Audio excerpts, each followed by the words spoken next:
Hello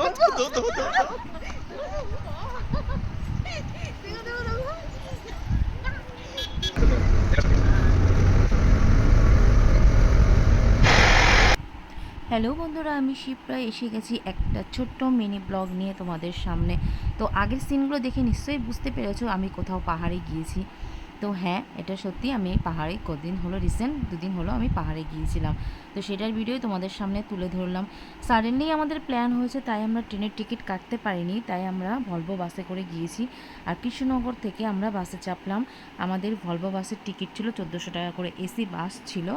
আর বাসের দেখো সিটগুলো খুবই সুন্দর, মানে একদম রিল্যাক্সে আরামসে যেতে পারবে, কোনো অসুবিধা হবে না। বাসে ওঠার পরেই ওরা 1 বোতল করে জলের বোতল দিয়েছিল আর একটা করে টিফিন বক্স, সবার হাতেই টিফিন দিয়েছিল। তো টিফিনের মধ্যে কী কী ছিল সেটা তোমাদের দেখাচ্ছি। দেখো, একটা মুড়ি ভাজার প্যাকেট ছিল, একটা ফুটি ছিল, আর তোমার কেক ছিল, বিস্কুট ছিল, এরকম দিয়েছিল কিছু। তো আমরা খাইনি, জাস্ট রেখে দিয়েছিলাম, কারণ আমরা খাবার দাবার খেয়েই উঠেছিলাম, সেজন্য আর খাবার দরকার হয়নি। তারপর তো আমরা ওখান থেকে বেরিয়ে পড়লাম। বেরিয়ে পড়ার আমরা যেহেতু শিলিগুড়িতে আমরা পৌঁছে গেলাম সকালবেলা 7টার সময়। আমাদের রাত্রি 10টায় গাড়ি ছিল, সকাল 7টায় আমরা শিলিগুড়ি পৌঁছে গিয়েছিলাম। আর দেখো যেতে যেতেই চারিদিকে শুধু সবুজ আর সবুজ, এত সুন্দর। আর তারপরে সেই মানে আর ফ্রেশ হওয়া হয়নি বলে তো ড্রাইভার আমাদের একটা হোটেলে নিয়ে এলো, সেখানে আমরা ফ্রেশ হলাম। তো এখানে আমরা সবাই একটু টিফিন করে নিলাম। আমি শুধুমাত্র একটু হালকা চা খেয়েছিলাম, আর কিছু খাইনি। আর ওরা খেয়ে নিচ্ছ? ম্যাগি এইসব খেলো। আমাকে দিলা না? নাই দিলে যাও খাও গা, তোমার মোমো তুমিই খাও। তো ওখান থেকে এবার বেরিয়ে যাচ্ছি আমরা, যেহেতু কার্শিয়াং হয়ে সিটং যাব, সেই জন্য কার্শিয়াংয়ের রাস্তাটা আমরা ধরেছি। আর কার্শিয়াংয়ের ভিউটা দেখো শুধু, মানে অসাধারণ ভিউ। আমি শিলিগুড়িতে অনেকবার গেছি, শিলিগুড়ি হয়ে আমি দার্জিলিং গেছি, ডুয়ার্স গেছি, কিন্তু কার্শিয়াং আর সিটং আমার আসা হয়নি, সেই জন্য এলাম। তো কার্শিয়াংয়ে নেমে আমাদের সব ভিউ পয়েন্টগুলোই ড্রাইভার আমাদের দেখিয়েছিল, কারণ আমাদের যে আমরা সকাল 7টায় বেরিয়েছি, আর ওদিকে আমাদের সিটং পৌঁছাতে আমাদের 2টো বেজে গেছিলো। ভাবো তাহলে কতটা আমাদের সাইট সিন করিয়েছে, অনেকটা সাইট সিন করিয়ে তারপর নিয়ে গেছে। এটা হলো কার্শিয়াং। আর নিচে দেখেছো চা বাগান ছিল, একটু নামলাম আমি। আর যেতে যেতে দেখবে একটা হনুমানজির মূর্তিও পেয়ে যাবে, বিশাল বড় হনুমানজির মূর্তি। তো তোমরা যারা যাবে এখান দিয়ে, মানে কার্শিয়াং দিয়ে, তারা কিন্তু অবশ্যই এই ভিউ পয়েন্টগুলোতে নেমে সেলফিও নিতে পারবে, কিছু ভিডিও বানাতে পারবে, আর ফটোগুলো দেখতে পারবে। জায়গাটা কিন্তু খুবই সুন্দর। তারপর যেতে যেতে আমাদের ডাউন হিল বলে একটা স্কুল আছে, সেখানেও নামালো ড্রাইভার, বললো এই স্কুলটাও নাকি খুব সুন্দর। তাও দেখলাম নেমে, হ্যাঁ খুবই সুন্দর স্কুলটা, তোমরা নিজেরাও দেখতে পাচ্ছ স্কুলটা খুবই সুন্দর।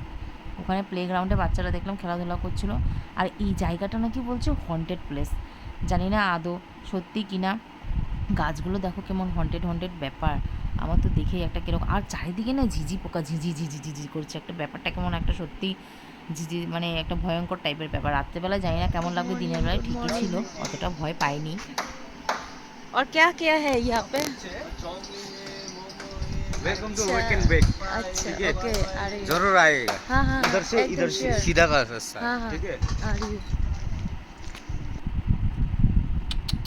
আহ আহ আহ আহ তো এখানে হলো আমাদের টিকিট কাউন্টার, 20 টাকা করে টিকিট মানে কাটতে নিয়েছিল। এবার আমরা ভেতরে গেলাম, পাইন ফরেস্টের ভেতরটা। সকালবেলা ভাবতে পারছো, মানে তখন বাজে কটা, হয়তো 10টা হবে হয়তো। তো মানে চারিদিকটা এত মেঘ যাচ্ছে কি বলবো, আর ভেতরটা হালকা ঠান্ডা হাওয়া দিচ্ছে। আমরা তো ভাবতেই পারিনি যে এখানে ঠান্ডা থাকবে, আমরা মানে শীতের কোনো জিনিসই নিয়ে যাইনি। তো গিয়ে দেখি ভালোই ঠান্ডা ছিল, অনেকটাই ঠান্ডা, মানে ঠান্ডাতে আমাদের একটু কষ্টই হয়েছে। अरे बड़ा যাই হোক, তোমরা आए যদি आए যাও যে কোনো টাইমেই সিটং যদি যাও, অবশ্যই একটা হালকা চাদর বা কিছু একটা স্টোল নিয়ে যেও। তো সেখানে আমরা ওখান থেকে আমরা গেলাম মিউজিয়ামটা অনেকটাই উঁচুতে, আমাদের অনেকটা টাইম 40 মিনিট লেগে গেল আমাদের হেঁটে যেতে। আমরা ভাবতে পারিনি যে এতটা টাইম লেগে যাবে, যাই হোক একটু হাঁটাও হয়ে গেল।